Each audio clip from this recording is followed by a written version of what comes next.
Anonymous is one of the biggest online vigilante groups. Members hack into companies and governments. You've seen them wearing masks in protest. They prefer a life in the shadows. But this morning, a former top member breaks his silence. He helped carry out cyber attacks that caused up to $50 million in damages. Only on CBS This Morning, Hector Monsegur opens up about his arrest and switching sides. Tinkering with the system and learning how it functioned, I was able to escape from the current situation we were going through. So you were self-taught?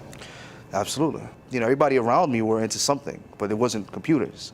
From the moment Hector Monsegur got his hands on a used desktop, he had a passion for computers.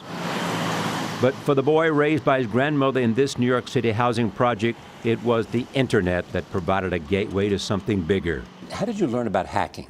You know, we were poor, so I needed to find a way that would be cheap or free so that I could be able to access the internet without being a burden to my grandmother.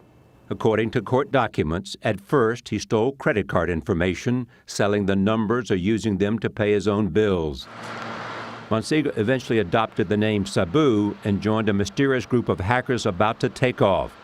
Tell me about Anonymous. Anonymous is an idea where we could all be anonymous.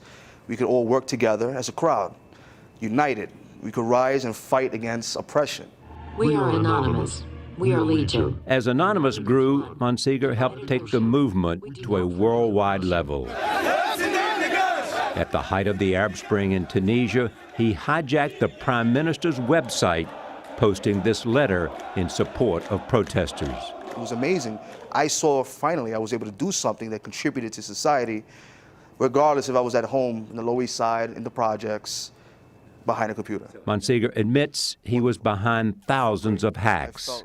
While working with Anonymous and his own offshoot group, Lulzsec, some of his targets included Visa, MasterCard, PayPal, Sony, and the U.S. Senate. Hacking's illegal. Yeah. Were you worried about getting caught? Not necessarily. Because you thought you were better than they were? After you're hacking for so long, you reach a point of no return. Regardless if you fear that they're going to get you one day, it's too late. In June 2011, Monsegur led a brazen attack on the website of InfraGard, an FBI affiliate. Days later, a team of FBI agents showed up at the same apartment where he grew up. So they said, well, we know who you are. We know what you're doing. And we also know you have 2 kids in the house. You make the decision. So it's clear as day they had an understanding that my weakness was your kids. Was the kids. He immediately chose to work as an FBI informant to avoid the possibility of serving up to 26 years in prison. For the next 3 years, he continued communicating with fellow hackers, only now every keystroke was logged. FBI says that you helped them prevent more than 300 cyber attacks. Yeah. The military, NASA.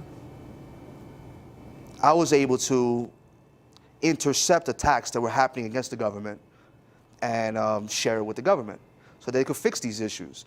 He also played a key role in the arrest of a group of co-conspirators, 7 of whom pleaded guilty, including the FBI's most wanted cybercriminal, Jeremy Hammond. Some fellow hacktivists saw Monsegur's cooperation as the ultimate betrayal, labeling him a rat. Did you take any pride in giving these guys up? It wasn't a situation where I identified anybody. I didn't point my fingers at nobody. I You're did not provide. You're rationalizing this. No, I'm giving you reality. My cooperation entailed logging and providing intelligence. It didn't mean, can you please tell me the identity of one of your mates? Suppose they'd said that. How? We're anonymous. Monsegur's talent and keen eye highlighted vulnerabilities in the critical systems that keep America online. Threats, he says, still exist. And in all reality, there is no security. The hackers could break right into the airport. The phone systems, obviously. The water supply systems, shut them down. Scary to me. It should be an inspiration to the American government to focus on our infrastructure. We have a sickening reliance on security contractors, the companies that Edward Snowden worked for. Right. Who will guard the guards, Charlie? our security, the people we pay for, people we hire with tax dollars, are not really secure themselves. Earlier this year, Monsiga was sentenced to time served. On the day his cooperation was made public, Anonymous suggested it was indestructible, tweeting, "Anonymous is a hydra, cut off one head and we grow two back." Monsiga's family was threatened, and he remains cautious. Would you do any of this differently? If I were to go back, I would remain a political hacktivist, hacker. However, I would stay away from Anonymous. Because? It was just too much publicity.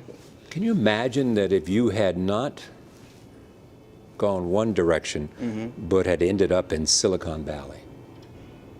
Well, that's the problem. I didn't end up in Silicon Valley. I had no connections to the world. And I guarantee you, though, had I made it to Silicon Valley, had I met you when I was 18, and you probably could have pointed me in the right direction, Right. you and I would be having a completely different discussion. Clearly bright, smart guy, Charlie. Self-taught. Yeah. And talking to you very candidly, I love the question he asked you, who will guard the guards, Charlie? And I'm surprised he's talking so candidly this way. I'm surprised. I mean, I guess he was outed in those legal documents in the trial, but still, yeah.